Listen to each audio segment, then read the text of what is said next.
पूजा खेडकर के कंट्रोवर्सी के बाद मानो सोशल मीडिया पर फेक आईएएस आईपीएस की बाढ़ सी जो है वो आ चुकी है। लोगों द्वारा यूपीएससी सिलेक्शन पर सवाल जो है वो उठाए जा रहे हैं। उनके द्वारा आईएएस आईपीएस के सिलेक्शन को फ्रॉड तरीके से बताया जा रहा है कि इन्होंने जो है वो सिलेक्शन पाया है। फेक ईडब्ल्यूएस सर्टिफिकेट तो कुछ पीडब्ल्यूडी यानी कि फिजिकली हैंडीकैप्ड सर्टिफिकेट का इस्तेमाल करके सिलेक्शन जो है वो पाए हैं। ऐसे कई सवाल लोगों के मन में हैं। ऐसे ही दो आईएएस आईपीएस ऑफिसर हैं, आईपीएस दिव्या तन्वर और आईएएस रवि सिहाग। इनका नाम भी जो है वो इस कंट्रोवर्सी के अंदर लपेटा जा रहा है। लेकिन मैं शुरुआत में ही आपको बता देती हूँ कि किसी का भी नाम या किसी पर भी आरोप लगाने से पहले हमें प्रॉपर जांच जो है वो कर लेनी चाहिए और फिर जो है वो उस व्यक्ति पर आरोप लगाने चाहिए। तो आज जो मैं ये वीडियो बना रही हूँ इसमें मैंने प्रॉपर तरीके से डेटा कलेक्ट किया है इनकी सिलेक्शन को लेकर। तो आप वीडियो जो है वो पूरा देखिएगा, कुछ भी मिस मत करिएगा। उसी के बाद जो है वो आप कंक्लूजन पर आइएगा।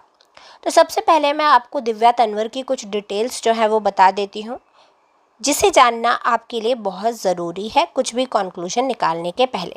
ये अभी जो है ये आईपीएस है। ये देखिए सिविल सर्विसेज 2021 की ये लिस्ट जो है वो मैंने आपके सामने रखी है।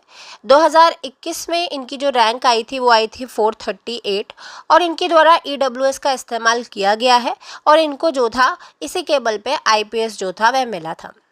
इन्होंने 2 बार पेपर दिया है। दूसरी बार भी इनका सिलेक्शन हुआ था यूपीएससी में 2022 में। 105 इनकी रैंक थी, लेकिन इन्हें जो था वह आईएएस नहीं मिल पाया। यहाँ पर देखिए कि 104 के बाद सीधा 106 जो है वो आ रहा है। यहाँ से 105 रैंक जो है वो गायब है। इन्हें आईएएस क्यों नहीं मिल पाया था? तो मैंने पिछले वीडियो में बताया था कि इनके द्वारा ईडब्ल्यूएस का जो सर्टिफिकेट इन्होंने सबमिट किया था,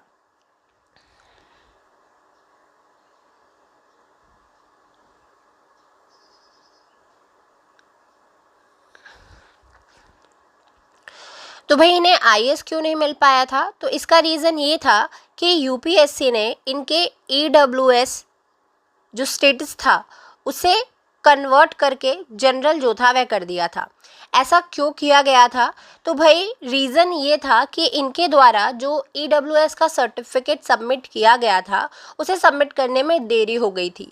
यूपीएससी की एक डेडलाइन होती है जिसके पहले जो है वो कैंडिडेट्स को अपना सर्टिफिकेट सबमिट जो है या अपलोड जो है वो कर देना होता है। लेकिन दिव्या तन्वर के साथ क्या हुआ, जो इन्होंने रीज़न दिया है कि कोविड के चलते इनका जो सर्टिफिकेट इशू था वह नहीं हो पाया था टाइमली, और इसी वजह से इन्होंने पिछले ईयर का यानी कि जब इन्होंने एग्ज़ाम दिया था उसके पिछले ईयर का सर्टिफिकेट जो है वो सबमिट कर दिया गया। जब यूपीएससी के द्वारा फिर से इनसे पूछा गया तो तब भी इनके पास फाइनेंशियल उस ईयर का सर्टिफिकेट जो था वह नहीं था।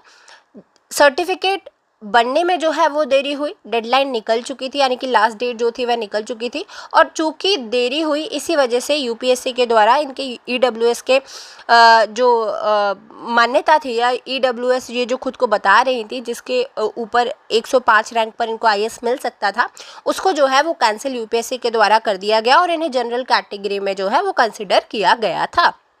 तो ये थी दिव्या तन्वर। अब आते हैं रवि कुमार सिहाग। रवि कुमार सिहाग की थोड़ी सी डिटेल पहले जान लीजिए। तो भाई रवि कुमार सिहाग का 3 बार यूपीएससी में जो है वो सिलेक्शन हुआ है। 2018 में ये सर्विस एलोकेशन लिस्ट है। यहाँ पर अगर हम बात करें तो इनकी 337 रैंक आई थी और जनरल कैटेगरी में इन्हें आईआरटीएस जो था वह मिला था। सेकेंड बार जब इनका सिलेक्शन हुआ तो इनकी जो रैंक आई थी वो 317 आई थी। जनरल कैटेगरी से ये बिलोंग करते हैं और इन्हें आईडीएस जो था वह मिला था। और थर्ड बार जब इनका सिलेक्शन हुआ तो फाइनली इन्हें जो था वह ईडब्ल्यूएस कैटेगरी से 18th रैंक पर आईएएस जो है वो मिल गया। यहाँ पर सबसे ज़्यादा सवाल जो सोशल मीडिया पर उठाए जा रहे हैं वो पहला सवाल रवि सिहाग को लेकर ये है कि इन्होंने पिछले 2 अटेम्प्ट्स में ईडब्ल्यूएस का इस्तेमाल क्यों नहीं किया। तो पहला क्वेश्चन का मैं आपको जवाब देती हूँ कि इन्होंने ईडब्ल्यूएस का इस्तेमाल पहले 2 सिलेक्शंस में क्यों नहीं किया था। तो देखिए भाई ईडब्ल्यूएस जो शुरू हुआ था वह 2019 से जो था शुरू हुआ था। तो 2019 में जब ये शुरू हुआ था तो इसके नेक्स्ट ईयर ही जो है वो इस्तेमाल कर सकता था कोई भी कैंडिडेट ईडब्ल्यूएस रिजर्वेशन का। चूँकि उस टाइम पर ईडब्ल्यूएस रिजर्वेशन था ही नहीं, इसी वजह से इन्होंने ईडब्ल्यूएस कैटेगरी, ऐसा कहना चाहिए कि ईडब्ल्यूएस रिजर्वेशन का इस्तेमाल नहीं किया और 2021 में इनके द्वारा ईडब्ल्यूएस का इस्तेमाल जो है वह किया गया। ठीक है, अब मैं यहाँ पर आपके महत्वपूर्ण सवाल का जवाब देती हूँ कि ये जो दो कैंडिडेट है, दिव्या तन्वर जी और आईएएस रवि कुमार सिहाग, क्या ये ईडब्ल्यूएस कैटेगरी से बिलोंग करते भी हैं या नहीं करते हैं। तो देखिए भाई, सबसे पहले हम दिव्या तन्वर की बात करते हैं। अगर हम दिव्या तन्वर की बात करें तो इंटरनेट से जो भी डेटा मैंने कलेक्ट किया है उसके अकॉर्डिंग मुझे लगता है कि ये ईडब्ल्यूएस कैटेगरी में आती हैं। ठीक है, क्योंकि ईडब्ल्यूएस कैटेगरी के लिए क्या होता है, ईडब्ल्यूएस कैटेगरी के लिए जो सालाना इनकम होती है वो 8 लाख से कम होनी चाहिए। 8 लाख से जो है वो कम होनी चाहिए। जनरल कैटेगरी से कैंडिडेट जो है वो बिलोंग करना चाहिए।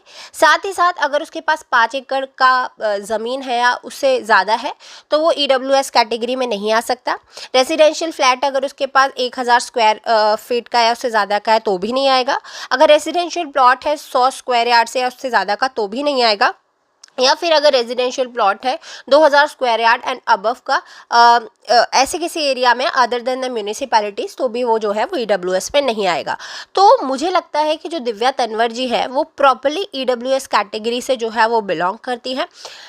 क्यों ऐसा मैं कह रही हूँ, क्योंकि इनकी फैमिली बैकग्राउंड से ये पता चल रहा है, क्योंकि इनके पिताजी नहीं हैं। दूसरी बात, इनकी माता जी जो हैं उन्होंने मजदूरी करके इनके बच्चों की परवरिश जो है वो की है। एक सामान्य से बैकग्राउंड से, या ऐसा कहना चाहिए एक गरीब बैकग्राउंड से जो है ये संबंध रखती हैं दिव्या तन्वर। और अगर आप इनका घर वगैरह भी देखेंगे तो काफ़ी सामान्य सा छोटा सा जो है वो इनका घर है। तो मुझे ऐसा लगता है कि दिव्या तन्वर ने कोई मिसयूज़ नहीं किया है ईडब्ल्यूएस रिजर्वेशन का। ये ईडब्ल्यूएस कैटेगरी में ही आती है, क्योंकि जब इनका आईपीएस के लिए सिलेक्शन हुआ था तो यूपीएससी ने इनके ईडब्ल्यूएस रिजर्वेशन को या ईडब्ल्यूएस सर्टिफिकेट को मान्यता दी थी, यानी कि ऐसा कहना चाहिए कि एक्सेप्ट कर लिया था। उस टाइम पर जो इन्होंने डेटा सबमिट किया था वो प्रॉपर तरीके से सही था। चूँकि जब नेक्स्ट बार इन्होंने, जब इनकी 105 रैंक आई उस टाइम पर ये समय पर ईडब्ल्यूएस का सर्टिफिकेट सबमिट नहीं कर पाई यूपीएससी को। इसी वजह से यूपीएससी ने इनका कैंडिडेचर ईडब्ल्यूएस से कैंसिल करके जो था, ये ऐसा कहना चाहिए कि ईडब्ल्यूएस रिजर्वेशन को मान्यता नहीं दिया और इनका कैंडिडेचर जो है वो कैंसिल कर दिया और नॉर्मल इन्हें जनरल कैंडिडेट ही जो है वो माना। इसी वजह से इन्हें जो था वह आईएएस नहीं मिल पाया। तो भाई दिव्या तन्वर का तो मैंने आपको बता दिया कि ये जेन्युइन जो है वो कैंडिडेट है। इन्होंने अपनी मेहनत के दम पर जो है वो यूपीएससी में सिलेक्शन लिया है। तो कृपया जो लोग इन पर आरोप लगा रहे हैं वो आरोप लगाना बंद कर दें। दूसरी बात यह है, अगर आपके पास कोई डिटेल है दिव्या तन्वर को लेकर जो कि बिल्कुल जेन्युइन है तो आप कमेंट बॉक्स में जो है वो मेरे साथ शेयर कर सकते हैं। मेरे द्वारा इंटरनेट पर काफ़ी जाँच जो है वो की गई है, उसके बाद ही मैं इस कंक्लूजन पर जो है वो पहुँची हूँ। तो दिव्या तन्वर एक जेन्युइन कैंडिडेट है। दूसरी बात, अब इन पर यह भी आरोप लगाया जा रहा है कि भाई जब ये आईपीएस ऑफिसर थी, यानी कि इनका पहले सिलेक्शन हो चुका है एक बार, है ना, जब ये आईपीएस ऑफिसर बन गई थी तब इनके द्वारा ईडब्ल्यूएस का इस्तेमाल क्यों किया गया। तो मैं इसका भी आपको आंसर देती हूँ। देखिए भाई, सबसे पहले आपको आंसर देने के पहले मैं आपको बता देती हूँ कि एक आईपीएस ऑफिसर की सैलरी जो है वो कितनी होती है ट्रेनिंग पीरियड पे। आईपीएस ऑफिसर की सैलरी होती है 56,100 रुपये। इसके साथ ही साथ इनको अदर बेनिफिट्स भी जो है वो मिलते हैं, जैसे कि घर जो है वो इन्हें प्रोवाइड किया जाता है, कुक रहता है, मेड रहती है ना, सिक्योरिटी गार्ड्स जो है वो इन्हें प्रोवाइड किए जाते हैं और भी कई फैसिलिटीज़ जो है वो प्रोवाइड की जाती हैं। तो अगर हम मोटा मोटा लेके चले तो भाई एक आईपीएस ऑफिसर की सैलरी जो है वो 56,100 रहती है। लेकिन चूँकि आईपीएस ऑफिसर बन चुकी थी, उसके नेक्स्ट ईयर इनकी जो रैंक आई थी वो 105 आई थी, यानी कि अभी ये ट्रेनिंग पीरियड पे जो है वो होंगी। तो अगर हम 56,100 लेकर भी चलते हैं इनकी सैलरी, है ना, मैं एक्स्ट्रा ही ले रही हूँ, तो अगर 56,100 हम लेकर चलते भी है तो अगर आप इनसे 12 से मल्टीप्लाई करेंगे तो भी जो है वो 8 लाख से कम जो है वो क्या आएगा भाई, 8 लाख से कम जो है वो अमाउंट आएगा। इसी वजह से मैं आपको कह रही हूँ कि अगर ये आईपीएस बन भी चुकी थी और जब इन्होंने एग्ज़ाम दिया था तो उस ईयर में इनकी जो सैलरी थी या फैमिली इनकम थी वो 8 लाख से कम ही थी। इसी वजह से इनका ईडब्ल्यूएस सर्टिफिकेट यूपीएससी एक्सेप्ट करती, अगर ये टाइमली जो है वो यूपीएससी को EWS सर्टिफिकेट सबमिट कर देती तो ये थे IPS दिव्या तंवर। अब हम रवि सिहाग पर फटाफट आ जाते हैं, फटाफट मैं आपको डिटेल देती हूँ। अब रवि सिहाग के बारे में जान लेते हैं। पहला सवाल आप लोगों का ये कि रवि सिहाग के द्वारा क्या EWS का मिसयूज़ किया गया है। तो देखिए, रवि सिहाग ने 2 अटेम्प्ट में क्यों यूज़ नहीं किया, क्योंकि उस समय EWS रिजर्वेशन नहीं चलता था, 2021 में चलता था, तो उन्होंने EWS का जो है वो फ़ायदा लिया। रैंक उनकी 18 थी, रैंक 18 पर भी अगर वो EWS का इस्तेमाल नहीं करते तो उन्हें IAS मिल जाता। दूसरा सवाल आपका ये कि जब वो ऑलरेडी सर्विसेज में थे, है ना, IDAC के सर्विस में थे, तो उन्होंने EWS का क्यों इस्तेमाल किया। तो भाई इसका रीज़न भी सेम दिव्या तंवर जैसा ही है, वो भी ट्रेनिंग पीरियड पे थे। उनकी भी अगर मैं IDAC की सैलरी भी आपको दिखाऊं तो ये देखिए, यहाँ पर ये सैलरी स्ट्रक्चर पूरा दिया हुआ है। इनकी भी हम 56,100 ही लेकर जो है वो चलते हैं, विद अदर बेनिफिट्स जो है वो एक IDAS ऑफिसर को भी प्रोवाइड किए जाते हैं। तो अगर हम इसका 12 से मल्टीप्लाई करेंगे तो ये भी 8 लाख से जो है वो कम आएगा। रवि कुमार सिहाग का फैमिली बैकग्राउंड भी जो है वो भी ग्रामीण परिवेश से आते हैं। तो कहने का अभिप्राय बस इतना सा है कि इनका भी जो फैमिली इनकम होगी वो 8 लाख से जो है वो कम ही होगी। चूँकि वो सर्विस में थे, लेकिन उस टाइम पर भी इनकी जो इनकम थी वो 8 लाख से कम थी। इसी वजह से ये EWS के लिए जो है वो मान्य रहेंगे।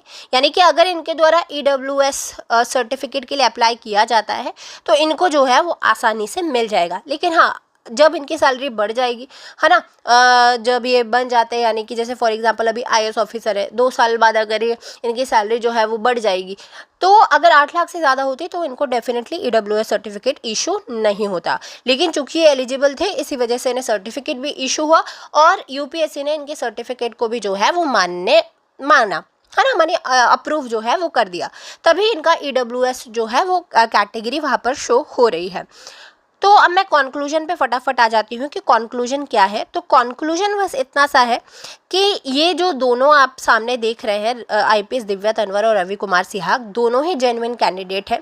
दोनों के द्वारा जो EWS सर्टिफिकेट का इस्तेमाल किया है, मेरे अकॉर्डिंग जो भी मैंने डेटा इंटरनेट से पाया है उसके अकॉर्डिंग ये दोनों जेन्युइन कैंडिडेट हैं। इनके द्वारा मुझे ऐसा लगता है कि मिसयूज़ नहीं किया गया है EWS सर्टिफिकेट का।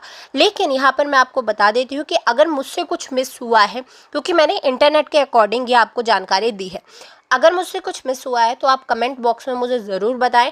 हम उस पर जो है वो जानकारी और अधिक पाने की कोशिश जो है वो करेंगे और फिर उस पर एक वीडियो बना देंगे।